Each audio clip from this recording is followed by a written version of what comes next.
Geoff's Wonderland. Yes. Look, I promise I will. No, not yet, but I'll get around to it later. About 17? No, I didn't get the ones with the feathers because... Look, I don't have time for this right now. I've got people at the door, and yes, it's Friday, all right? Yeah, all right, okay. Okay, I'll talk to you later. Okay, bye-bye. Look, I'm sorry about that, folks. Welcome to the Wonderland. Please come in, sit down, grab a complimentary beverage from the sideboard and make yourselves at home. And let's get this show on the road. Now, as I've just accidentally demonstrated, there are people, as in your friends, relatives, your boss, your landlord, scammers with strange accents posing as Microsoft troubleshooters and so on, who all have the tendency to call you on the phone at the least convenient time. I'm pretty sure most of you have noticed this, and I'm sure that this happens a lot more now than it did before we actually all got mobile phones. Now, I don't know why, but I think it's some form of karma, as in punishment for having the bloody things in the first place, or at least another one of those yin-yang situations. Anyway, welcome to the show. I'm Geoff, and this is the 35th episode. So if you're new to the Wonderland, there's a lot of catching up to do. Although, if I put it that way, it sounds like homework, doesn't it? Okay, so let me rephrase that by saying it's an excellent opportunity for some binge listening. And everyone enjoys that. So, for those of you who don't know, I'm a musician, singer-songwriter, comedian, contemplator of life, and amateur barista/coffee enthusiast. Most of those areas have so far been regularly indulged in to some extent here on the Wonderland, all except for the coffee thing. And so, with the roasted bean in mind, we are now going to wrap our listening gear around the first 100% Arabica Fair Trade Organic Triple Espresso Strength part of today's show. Yes, it's theory time. Yo, you can't know what you can't know. I'm gonna tell you what I think I know. And I know what I know. This is what I know. Theory And time. a big fuzzy welcome to theory time. Coffee. And, if I might add, coffee. To be honest, I haven't always been a fan, but at some point during the last 20 years or so, I suddenly became one, having been brought up in Australia on a warm beverage diet of black tea, which these days I find kind of boring by comparison. And like a lot of coffee drinkers and even non-coffee drinkers, I still reckon that perhaps the best thing about coffee is the smell of it after it's been freshly ground. And I have to say that experience with my semi-automatic coffee machine at home has taught me that the smell of freshly ground beans is much harder to screw up than the business of extracting them into a really good beverage. That part is much more difficult, at least, until you really know what you're doing, which is why, I suppose, barista is a profession rather than, in my case, a hobby. Anyway, look, I don't want to talk so much about the art of making good coffee as I do about the psychology surrounding it, or at least our own psychology when it comes to our perception of the stuff. I think it's something a lot of us like to like because it's so much a part of popular culture all over the world. The morning post-nocturnal coffee is definitely a big thing, of course, although I do wonder sometimes to what extent, for me at least, it's also psychosomatic. In other words, am I talking myself into it? I know I'm not going to die if I don't have a cup of coffee first thing in the morning. And like if the house suddenly catches fire, I'm pretty sure there'll be more than enough adrenaline in my system for me to react appropriately. Because, you never see interviews with people saying things like, I know I definitely could have stopped that terrorist attack if only I'd had my morning cup of coffee. And so I ask myself, do I really need it? Or do I just want it because I feel like I'm supposed to need it? Or because so many other people say they need it, because they've heard other people say they need it, and so on and so on and so on, right? Am I overthinking it? Probably. But having said all that, I too feel something of a need for my morning Americano with cream. And I've noticed that on days where I've not had it, I somehow feel a bit blah. The fact is, caffeine is a little bit like the baby brother of cocaine. in so much as they're both psychoactive stimulants, but unlike cocaine, coffee isn't a narcotic. It's not classified as addictive and it's not illegal. And although it may be habit-forming, coffee is ostensibly harmless, although it does affect some people more than others. And so, has anyone ever committed a horrible crime of passion following the consumption of a whole bunch of triple espressos? I honestly don't know the answer to that, and I don't particularly want to, because at the end of the day, there is something wonderful about a really well-made cup of coffee. And as with anything, nobody really needs a reason to like it. And I suppose, as long as we manage to stay on the opposite side of incarceration and serious addiction, with our nasal septums fully intact, it's all good. Now someone go and get me a latte. And one of those blueberry muffins. This is what I know. Theory time. And that was Theory Time, as always, at your service, presenting you with useful perspective on essential topics. And speaking of essential, we've now arrived at Song of the Day, which this week, for the very first time since we started the show, features a track from an artist other than me. Yes, we do like to stay on the cutting edge of entertainment here at the Wonderland, and so I thought it might be nice if I occasionally brought in music from some, let's say, Wonderland-approved artists whose work I enjoy myself and that you might not have heard before, and I think you should. So anyway, look, this week's track comes to us all the way from Western Massachusetts in the US of A, and from an outfit comprising two brothers, Andrew and Matthew Thompson. But I'm going to go all Australian on you now and call them Andy and Matt. Now, Andy and Matt are not only both excellent singers and songwriters, but also know their way around more than a few instruments. Now, they call themselves the Pioneer Valley, and without any more blah, blah, blah, blah, blah from me, we're going to hear a bit of one of their latest tracks, and this one's called Bottle It Up. The sold sign on my Chevy's a double-edged blade.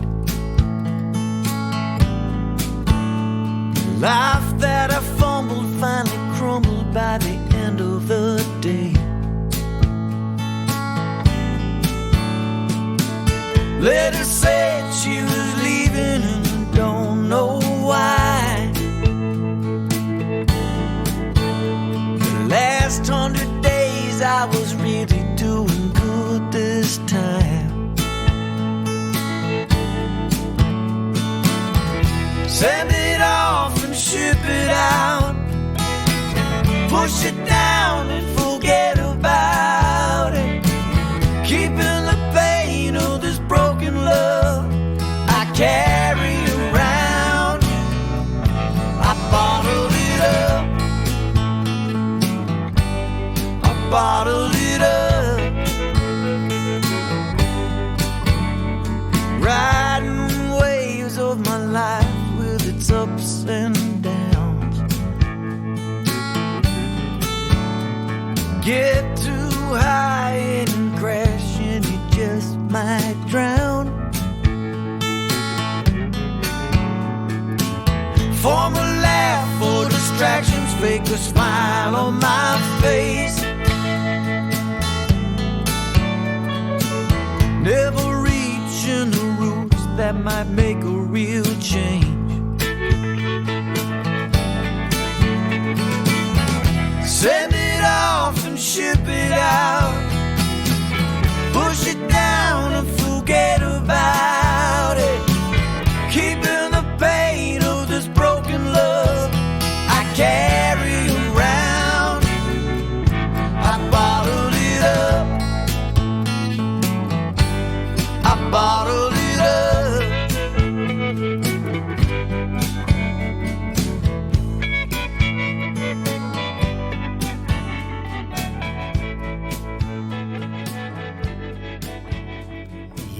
And that's Bottle It Up, or part thereof, from the Pioneer Valley, aka Matt and Andy Thompson, and you can hear the rest of that song on pretty much any of the streaming services, including Spotify and Apple Music. And if you check them out on Instagram and YouTube, you can also see the boys in action, playing live in their studio, and that's definitely worth a look. And we will be hearing more from the Pioneer Valley in a future episode, so stay tuned for that. Now, speaking of bottling things up, I was sitting in a cafe not long ago, watching the world go by, which is one of my favourite daytime activities, given that I work nights, and I was reminded that you can often get a sense of what people are saying to other people by the expressions on their faces, the tone of their voices, and even, to some degree, if they're speaking in a foreign language. And it's on that note that we're going to now turn on a dime and hurl ourselves fearlessly, armed with only a cheap toothbrush and no spare underpants, into the lion's den of Geoff's Thought of the Day. I was thinking about something, I think it was the thought of the day. I think it was the thought of the day. And welcome to Thought of the Day. I don't like eavesdropping, that is, listening to other people's conversations, and like most of us, I certainly don't like the thought of being listened to by a stranger, even in a non-English speaking country. And you can usually tell that someone's listening because suddenly they'll go very still, they'll get a particular look on their faces, a look which says, "Whatever this person who I don't know and who is not talking to me is saying is more interesting than anything I have in my pathetically empty life right now, even though I probably can't understand a word of it." And so, because I don't like people overhearing the private conversations I'm choosing to have in public, I have concocted a method of throwing them completely off the track, and I think it's pretty effective.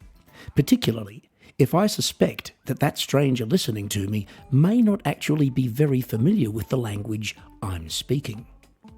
My method, which I might add has been thoroughly road-tested and is currently patent pending, will permit you to say almost anything out loud without having to worry in the slightest about whether anybody else outside the conversation is trying to listen in. Now, the secret to this is to deliberately and consciously change your facial expressions, your voice tone, and your body language, using the opposite outward signals to accompany whatever it is that you're trying to express to your friend. To reiterate, this approach works best if you're in a country or area where your own language is not routinely spoken or understood.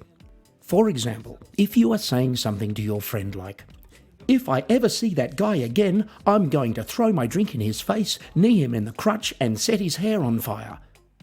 What you do is you put on a big, warm, friendly smile, and with an excited look on your face, say it like this.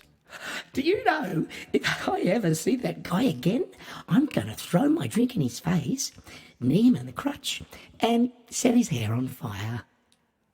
Conversely, if you're telling your friend that you've won $20 million in the lottery, put on the most miserable expression you can find and say it through barely controllable floods of tears as if you were expressing your reaction to the death of a loved one. Something like this. I've never been so happy in my entire life. Now I have $20 million and I can live the rest of my life without ever having to worry about anything ever again. Okay, so this will serve to absolutely throw the curious foreign language stranger off the track, or at the very least convince them that you're a complete lunatic, which is almost as effective. Either way, the contents of your conversation will no longer be of interest to them, and your conversational privacy is fully intact. And I'd call that another Wonderland win. I think it was the thought of the day. And on that socially secure note, we climb out of the Thought of the Day lion's den, having confused the poor beast to the extent where he's completely lost his appetite and become fixated on the old toothbrush you've just thrown at him. And as it happens, people, we are also at the end of this week's episode. Don't forget to subscribe or follow the show if you've enjoyed yourselves, and you can also contact me via my website, which is www.geoffhealy.com, or via email on geoffswonderland@yahoo.com. For now, though, it's farewell from all of me to all of you. Thanks for listening, and please do join me again next week for more unexpected thrills and spills on My Wonderland. Gotta get back to just